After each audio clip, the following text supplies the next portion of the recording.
मैं एक गहरा कुआं हूं इस जमीन पर, बेशुमार लड़के लड़कियों के लिए जो उनकी प्यास बुझाता रहूं। उसकी बेपनाह रहमत उसी तरह जर्रे जर्रे पर बरसती है जैसे कुआं सबकी प्यास बुझाता है। इतनी सी कहानी है मेरी। अबुल पाकिर जैनुल आबिदीन अब्दुल कलाम। इन्हीं लम्हों में सिमटी ये कहानी जिसने एक छोटे से गांव के बच्चे को, जैनुल आबिदीन और आशी अम्मा के बेटे को भारत ही नहीं विश्व के इतिहास में जगह दिला दी। कलाम साहब का जन्म रामेश्वरम के एक मिडिल क्लास तमिल खानदान में हुआ। उनके अब्बा के पास न तालीम थी न दौलत, लेकिन इन सभी मजबूरियों के बावजूद एक समझदारी और ईमानदारी थी, हौसला था और साथ में कलाम साहब की माँ आशी अम्मा का साथ। उनके अनुसार उनका बचपन महफूज था, दिमागी तौर पर भी और जज्बाती तौर पर भी। कलाम साहब का घर रामेश्वरम की मस्जिद स्ट्रीट में था। साथ ही रामेश्वरम का प्रसिद्ध शिव मंदिर घर से केवल 10 मिनट की दूरी पर था। रामेश्वरम मंदिर के बड़े पुरोहित लक्ष्मण शास्त्री कलाम साहब के अब्बा के पक्के दोस्त थे, जिनका अपने अपने रिवायती लिबास में बैठे हुए गूढ़ रूमानी मसलों पर देर देर तक बातें करना कलाम को याद आता है। उनके पिता बहुत पढ़े लिखे न होने के बावजूद भी बड़े से बड़े मसलों को साधारण तमिल भाषा में समझ और समझा लेते थे। उन्होंने एक दफा कहा कि जब आफत आए तो आफत की वजह समझने की कोशिश करो, मुश्किलें हमेशा खुद को परखने का मौका देती हैं। उनके रिश्तेदार अहमद जलालुद्दीन के बारे में कहा जाता है कि वो उनके पिता के साथ काम करते थे और कलाम साहब के दोस्त थे। 15 साल बड़ा होने के बावजूद भी वह उनके साथ एक जुड़ाव महसूस करते थे। आगे चलकर जलालुद्दीन उनकी बहन जोरा से निकाह करते हैं। गांव के लोग अधिक पढ़े लिखे नहीं थे, लेकिन जलालुद्दीन हमेशा पढ़े लिखे लोगों के बारे में बातें करते थे। साइंस की बातें, मेडिकल और लिटरेचर की बातों का जिक्र किया करते थे। कलाम के जीवन में हुई बहुत सी घटनाओं में एक घटना उनके चचेरे भाई की आती है, जिनके पास रामेश्वरम में अखबारों का ठेका था। सन 1939 में दूसरा विश्व युद्ध छिड़ गया। उस समय कलाम 8 साल के थे। इमरजेंसी के हालातों में एक दुर्घटना ये हुई कि रामेश्वरम पर आने वाली ट्रेनों का रुकना कैंसिल हो गया। अखबारों का गट्ठा अब स्टेशन के बीच में फेंक दिया जाता था। शमशुद्दीन को एक मददगार की जरूरत थी और वो बने कलाम। ये कलाम की पहली छोटी सी पर मेहनत की कमाई थी। छोटे से गांव से आने वाले कलाम को पढ़ाई के लिए बाहर जाना पड़ा। आगे के वर्षों में वह घर से दूर रहते हुए रामेश्वरम के सुकून और इत्मीनान को खोजते रहे। उन्हें घर बहुत याद आता था। स्वार्ट्स हाई स्कूल के टीचर दोराई सुलेमान उनके बेहतरीन साथी बन गए।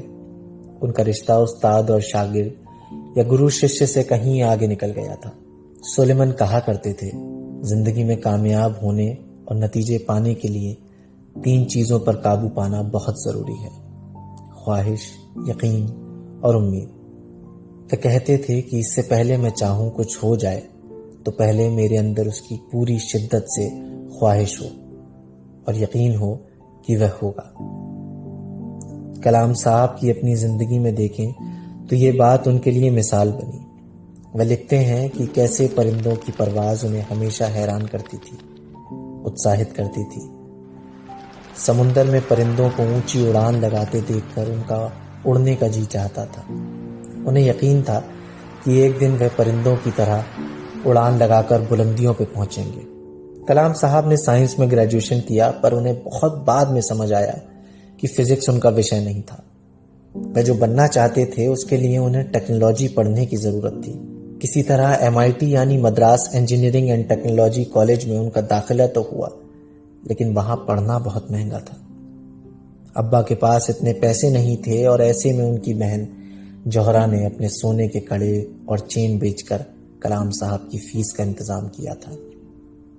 परिवार वालों का यह विश्वास, ये उम्मीद, ये यकीन, रिश्तों की ये नरमी देखकर वे भावुक उठे। यही उनका विश्वास था, यही उनकी कमाई थी। MIT में पढ़ते हुए प्रोफेसर स्पॉन्डर की सलाह आज के समय में उतनी ही मायने रखती है जितनी उस वक्त कलाम साहब के लिए मददगार रही होगी।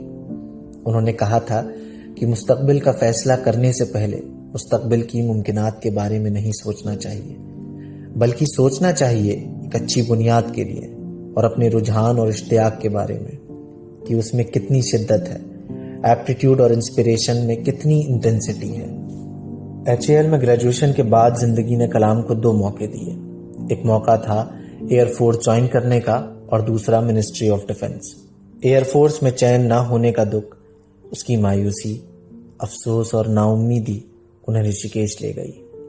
उन्होंने गंगा में स्नान किया और चलते हुए पास की पहाड़ी में शिवानंद आश्रम तक पहुंच गए।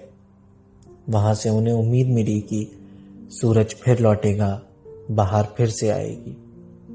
डिफेंस में इंटरव्यू के नतीजे के तौर पर कलाम साहब को अपॉइंटमेंट लेटर थमा दिया गया। अब वे सीनियर साइंटिफिक असिस्टेंट मुकर्रर कर दिए गए। इंडियन सैटेलाइट लॉन्च व्हीकल का सपना, हिंदुस्तान के अपने रॉकेट का सपना 20वीं सदी का ख्वाब कहा जाता है।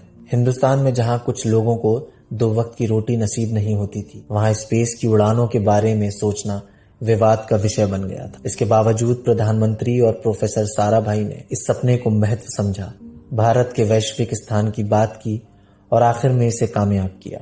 प्रोफेसर साराभाई के बाद प्रोफेसर सतीश धवन को इंडियन स्पेस रिसर्च ऑर्गेनाइजेशन की जिम्मेदारी सौंप दी गई। SLV-3 लॉन्च की 2 नाकामियों के बाद भी उदासी और मायूसी के क्षणों में डॉक्टर ब्रह्म प्रकाश का आत्मीय संबल और साथ रहा। कलाम का आत्म विश्लेषण कि पहाड़ की चोटी उतरने